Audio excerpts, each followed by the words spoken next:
The hotel lobby was a chaotic storm of sound. A whirlwind of tourists whose excited chatter and booming laughter bounced off the polished marble walls and high ceilings. But for Fry, the only sound was the frantic, desperate pounding of her own heart, a drum beating a rhythm of pure panic against her ribs. Through the clamor, her parents' voices sliced like knives, sharp, cold, and dripping with accusation. Asterisk, asterisk, you ruined our vacation.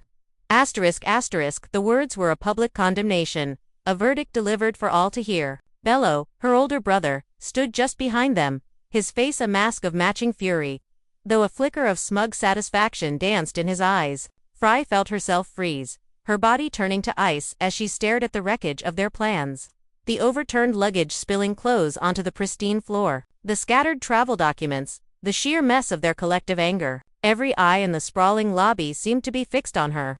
100 pairs of judging lenses zooming in on her family's implosion. Her parents' rage was a spiraling vortex, pulling in the attention of strangers and mortified staff alike. But what none of them saw, what no one could possibly guess, was that behind Fry's downcast eyes and trembling hands, a plan was already taking root. A quiet, calculated move that would not just turn their world upside down, but rebuild it on her terms. By the time the sun set on this disastrous day, their furious shouts would seem like nothing more than a whisper compared to the silent, undeniable truth they would be forced to witness. The morning had started with the promise of sunshine and adventure. The air was warm, smelling of salt and tropical flowers.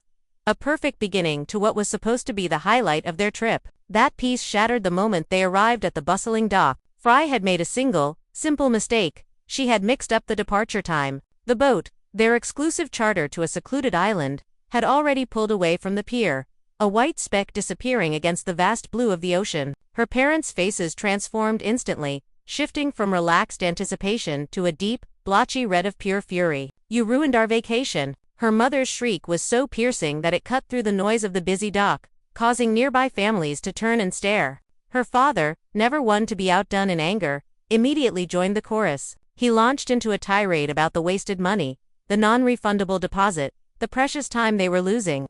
Each word a hammer blow against Fry's already fragile composure. Bello, ever the opportunist, just stood there with a smirk playing on his lips, a silent but clear expression of relief that, for once, he wasn't the one in the line of fire. Fry tried to speak, to explain that it was a small mistake, an honest error. She opened her mouth to suggest they could reschedule, that there were other boats, other tours. But her words were swallowed by the overwhelming force of their anger. No one was listening. Back in the hotel lobby, the scene escalated into a full-blown spectacle. People openly gawked as her parents continued their verbal assault. Hotel employees, trained in de-escalation, approached cautiously, their polite offers to help only seeming to add fuel to the fire. Her mother's voice climbed higher, her words becoming more personal, more cruel. You never do anything right, Fry. Not one single thing. The words, spoken with such venom, struck Fry with physical force. Her cheeks burned with a heat that had nothing to do with the tropical sun. She clutched her small backpack to her chest like a shield, her knuckles white, wishing with every fiber of her being that the marble floor would open up and swallow her whole. She hated this, hated being the center of this kind of ugly, public drama. She dropped her gaze to the floor, unable to meet the pitying, curious eyes of the strangers who were now an audience to her humiliation. Inside, a familiar, heavy ache settled in Fry's chest. It was a weight she had carried for years. She had poured so much of herself into planning this trip, spending countless hours over the past few months researching. She had been the one to compare hotel deals until her eyes blurred, the one who found the most authentic local restaurants, the one who created a detailed itinerary, and the one who had triple-checked that everyone's passports and documents were in order. She had done it all with the hope of crafting a perfect family experience, a moment of shared happiness. But none of that mattered now. In their eyes, one tiny mistake had a gravitational pull so immense that it erased every single ounce of her effort, every good thing she had done. Her mother eventually collapsed onto a plush lobby bench, fanning herself with a brochure in a display of theatrical distress. Her father paced back and forth, muttering darkly about the money she had cost them. After a few tense minutes, Bello leaned in and whispered something to their parents. The three of them then turned their backs on her in a single, unified motion, a solid wall of rejection. They marched over to the hotel manager's desk to continue their complaints, leaving Fry standing alone and utterly abandoned near the reception desk. She watched other families drift by, a father lifting his daughter onto his shoulders, a mother laughing at something her son said, a group of friends taking a selfie, their faces bright with joy. A profound soul-crushing sadness washed over her. Why couldn't her family be like that? Why couldn't they offer a single drop of the patience and kindness she saw being exchanged so freely all around her? Yet, through the storm of her emotions, a tiny, resilient part of her refused to break. She took a slow, deep breath, held it, and let it out, consciously deciding not to let them see her cry. Crying, she knew, would only be interpreted as another weakness, another failure. Instead, she walked over to a quiet corner, sank into an armchair, and pulled out her phone, pretending to scroll aimlessly while her mind was racing at 1,000 miles per hour. She was done. Done arguing. Done defending herself. Done trying to earn their love. She was already thinking about her next move, a move that would prove, once and for all, that she was not the careless, useless, incompetent daughter they had painted her to be. She was going to do something that would make them remember this vacation for the rest of their lives, but not for the reasons they thought. Fry remained a ghost for the rest of the day, a silent shadow trailing behind her family. She maintained her distance, creating a small pocket of space around herself while her parents' river of complaints flowed on, unabated. At breakfast, the orange juice wasn't freshly squeezed enough for her mother. Her father berated a young waiter for bringing him whole wheat toast instead of white. Fry said nothing, just methodically stirred her cooling tea, the spoon making tiny, circular clinking sounds against the porcelain. She watched them with a new kind of detachment, observing their behavior as if she were an anthropologist studying a strange, irritable tribe. It became painfully clear that their anger wasn't about a missed boat trip, it was about everything. They would always find something, some imperfection, to latch onto. And she would always be the most convenient hook on which to hang their blame. Bello sat beside them, a loyal lieutenant, nodding in agreement with every grievance, puffing out his chest as if their shared negativity made him important. As they moved through their day in a cloud of discontent, Fry began to notice with sharp clarity how they treated everyone, not just her. They barked at taxi drivers for going too slow. They ignored the polite good morning from the hotel staff. They made disgusted faces at street food vendors when a bellhop offered to help with their shopping bags.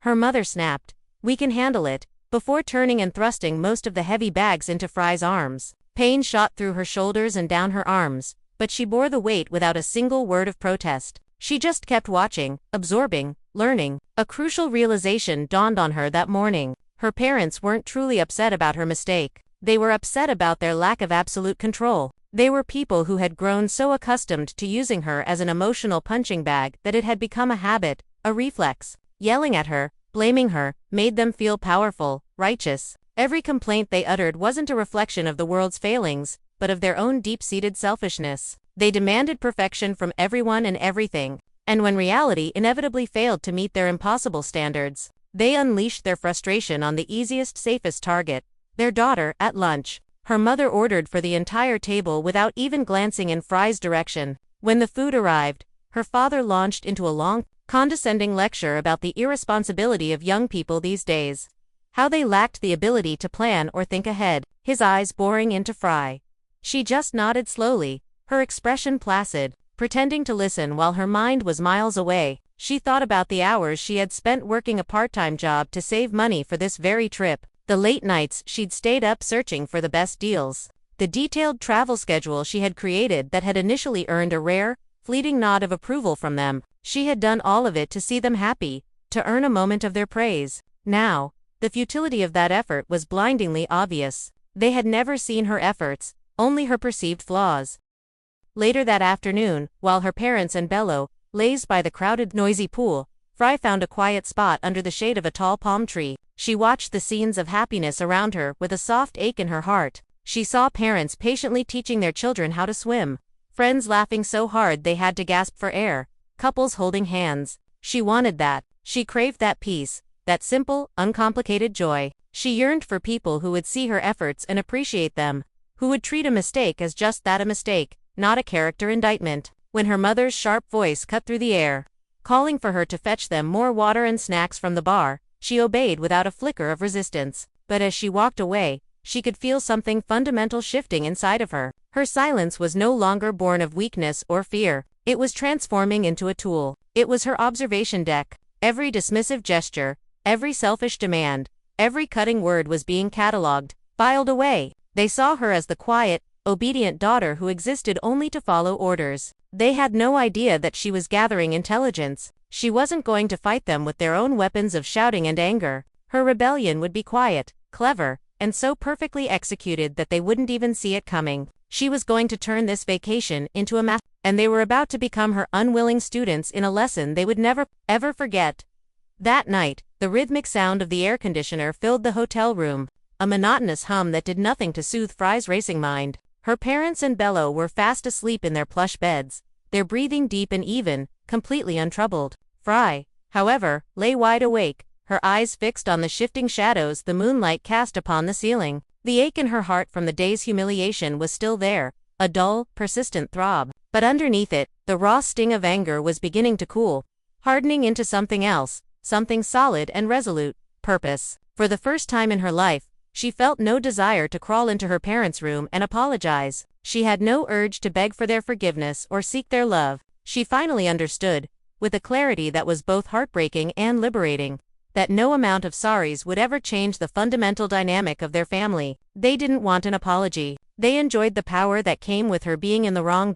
So instead of surrendering to tears, she began to plan. In the quiet darkness of the room, her mind became a workshop. She thought about their complaints, their desires, their predictable patterns. They wanted luxury, but they also wanted things to be easy. They wanted to feel important, but they lacked the patience to make it happen for themselves. If they wanted to believe she was careless, fine, but she would show them what true capability looked like. She would demonstrate a level of competence so subtle and so effective that it would completely reshape their reality without them even knowing it. The next morning, she slipped out of bed before the first rays of dawn painted the sky. She took her phone out onto the balcony, the cool morning air a welcome balm on her skin. As the world below slowly woke up, she began her research. She scrolled past the mainstream tourist traps her parents would have chosen and dove deep into travel blogs and local forums. She found hidden gem secluded beaches known only to locals, quiet botanical gardens away from the crowds, and tiny, family-run restaurants with glowing reviews that spoke of kindness and authentic food. These were the kinds of experiences her parents, in their relentless pursuit of five-star status and superficial luxury, would never discover on their own. A small, determined smile touched Fry's lips for the first time in days. This was it. She would seize control of the trip, but her coup would be silent. It wouldn't look like rebellion. It would look like a series of happy accidents and fortunate coincidences. She would be the invisible hand guiding them toward peace and enjoyment, letting them believe it was all happening by chance. Later, when her parents finally emerged, their faces already set in grim lines as they began to complain about the boring day ahead, Fry made her first move. "I read about a small cove nearby," she said, her voice deliberately soft and casual. "Some travelers say it's much nicer and less crowded than the main beach." Her mother shot her a look filled with skepticism, but her father, already weary of the thought of another argument, just grunted. It was Bello who tipped the scales with a non-committal shrug. "Whatever. It's better than sitting here."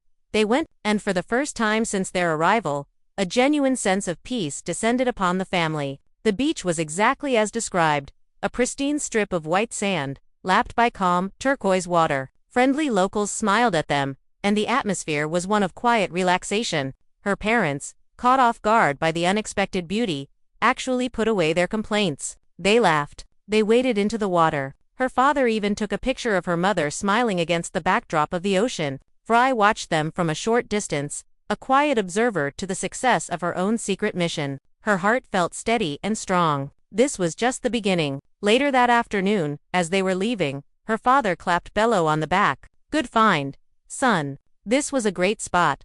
Bello, basking in the unearned praise, just grinned. Fry didn't correct them. She didn't need to. She just smiled to herself, a secret, satisfying smile. She was learning a vital lesson.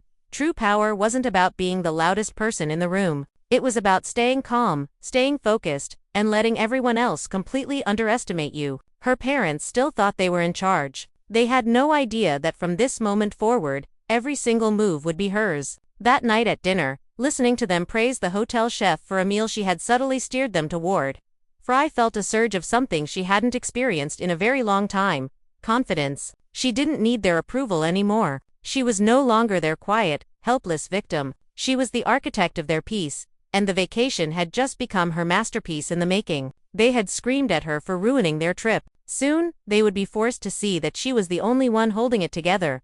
The following morning, Fry was up again before anyone else, her plan for the day already locked in. The night before, after extensive research, she had secretly booked a private tour. It wasn't to a flashy, expensive attraction, but to a breathtaking waterfall hidden deep in the lush green hills, a place that remained unspoiled by mass tourism. The reviews she had read described it as peaceful, magical, and affordable, the exact opposite of the crowded, overpriced shopping mall her parents had originally intended to visit. A place she knew would only become another stage for their arguments. She waited for the right moment. During breakfast, as her father began to grumble about the day's agenda, she approached them with a calm, practiced smile. "Mom, Dad," she began, her tone gentle and unassuming. "I heard about a lovely spot not too far from here. It's supposed to be really quiet and relaxing. I thought maybe we could try something different today, just for a couple of hours."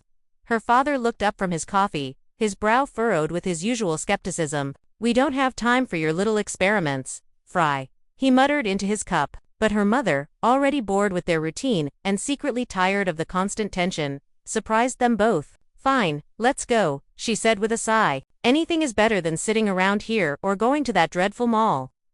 Bello, as usual, simply shrugged, happy to follow the path of least resistance. Fry's smile widened slightly. She had won the first battle of the day without a single raised voice. She led the way. The drive into the hills was bumpy, and predictably, her parents began to complain about the rough road, the humidity, and the lack of proper signposts. Fry ignored them, gazing out the window at the vibrant green scenery, her composure unshaken. But the moment they arrived, all complaints died in their throats. The air instantly felt cooler, fresher, filled with the clean scent of earth and water. The sound of the waterfall was a soothing, constant roar that seemed to wash away all the tension. Sunlight filtered through the dense canopy of trees, dappling the moss-covered rocks with dancing light. The waterfall itself was a masterpiece of nature, cascading gracefully down a series of smooth, dark stones, creating a shimmering mist where tiny rainbows appeared and disappeared. A local family who acted as caretakers of the area welcomed them with warm, genuine smiles and offered them freshly cut coconuts to drink. For the first time on the trip, Fry's parents were struck completely silent, not by anger, but by sheer, unadulterated awe. "This place, it's beautiful," her mother whispered, her voice softer than Fry had heard it in years. Her father, usually so stoic, slowly scanned the scenery, a look of grudging admiration on his face. "Not bad," he conceded, though he said it with an air of pride, as if he had been the one to discover it. Fry didn't correct him. She simply walked over to the edge of the natural pool at the base of the falls, letting the cool mist settle on her skin. Her heart was glowing with a quiet, profound satisfaction. Bello, for once, looking genuinely impressed, took out his phone and started recording videos. Her parents actually laughed together as they posed for a picture, a moment of spontaneous joy that felt utterly foreign. It was the first time in what felt like an eternity that no one was yelling. No one was complaining. No one was blaming her for anything. In that small win, Fry felt an immense sense of power. She hadn't begged for peace. She hadn't argued for it. She had created it, engineered it through her quiet research and calm resolve. As they were preparing to leave, one of the local caretakers approached her father. "Your reservation was under the name Miss Fry." "Yes, thank you for visiting." Her mother's head whipped around to look at her, her expression one of pure surprise. Her father froze mid-step, the simple statement forcing him to realize that this perfect, peaceful afternoon had been entirely their daughter's doing. For a long, silent moment, no one spoke. Then, her mother offered a small, hesitant smile. "You did well," she said quietly. It wasn't a grand apology, but for Fry, it was more than enough. That one, brief moment of acknowledgement was her victory. A small but significant crack in the wall they had built around her. She had guided them to beauty, and she had done it entirely on her own terms. After the transformative experience at the waterfall, a subtle but significant shift occurred in the family's dynamic. It wasn't something they discussed openly, but Fry's parents began to defer to her judgment, to trust her quiet suggestions, often without even realizing they were doing it. Her calm confidence and a string of successful choices began to steer the family's vacation, turning her into their unofficial, invisible tour guide. Each morning, she continued her routine of waking up early while they slept, meticulously planning the day ahead. She became an expert at logistics, reading restaurant reviews to find places that would suit their picky tastes, booking transportation in advance to avoid any delays, and speaking politely with the hotel concierge to confirm every last detail. When her parents finally emerged, she would greet them with a serene smile and a simple statement like, "I've already called for a car," or, "I made a reservation for breakfast downstairs at the quiet terrace." They fell into the rhythm of her planning without a second thought, content to believe that everything was just magically falling into place. For lunch, she would guide them to charming little eateries tucked away from the main tourist drags, places that served their favorite dishes but without the long lines and noisy crowds they despised. Her mother was astonished by the seamless flow of their days. "Finally, this vacation feels organized," she commented one afternoon, happily taking pictures of a beautifully presented meal. Her father nodded in agreement, a proud look on his face, as if his family was receiving the VIP treatment he felt they deserved. They remained blissfully unaware that it was Fry, the daughter they had deemed incompetent, who was orchestrating every perfect moment from behind the scenes. Even Bello, who had once made a sport of mocking her, began to rely on her. "Hey, Fry, where's a good spot to get a picture of the sunset?" he'd ask. A question that was a quiet admission of her superior knowledge. The hotel staff had certainly noticed the change. They had gone from dealing with a loud, demanding couple to interacting with a polite, organized young woman. They clearly appreciated the respect with which she treated them, always remembering to say please and thank you. Whenever a minor issue arose, a late shuttle bus, a missing towel in the room, Fry would handle it herself, approaching the staff with a calm explanation instead of an angry complaint. The problems were always resolved quickly and without drama. One of the hotel managers, impressed by her poise, even said to her, "You should consider a career in tourism or hospitality someday. You have excellent leadership skills." Hearing those words made Fry's heart warm. For the first time, an adult who wasn't her parent was seeing her for who she was, not who they wanted her to be. Other tourists also started to notice the family's remarkably smooth experience. Seeing Fry confidently navigating her surroundings, some would approach her for directions or restaurant recommendations. She would help them with a friendly smile, feeling a quiet sense of pride blossom within her. Her parents would watch these interactions from a distance, a mixture of surprise and confusion on their faces as they saw their daughter effortlessly command the respect of strangers. By the fourth day, Fry's control over the vacation was absolute, yet it had been achieved without a single forceful act. She hadn't raised her voice, hadn't demanded attention. She had simply guided every moment with a quiet, unshakable precision. The very same parents who had screamed that she had ruined their vacation now depended on her for everything. If a reservation was in question or a taxi was late, their first instinct was no longer to blame her, but to turn to her and ask, "What should we do next?" Fry knew she had completely turned the tables. Every perfectly executed plan brought them peace instead of the chaos they created. And every small success was a silent, powerful testament to how deeply, fundamentally wrong they had been about her. She didn't have to say a single word. Her actions were screaming for her, and with each passing day, her control grew stronger. Wrapping their entire vacation in the tranquil bubble she had built all by herself,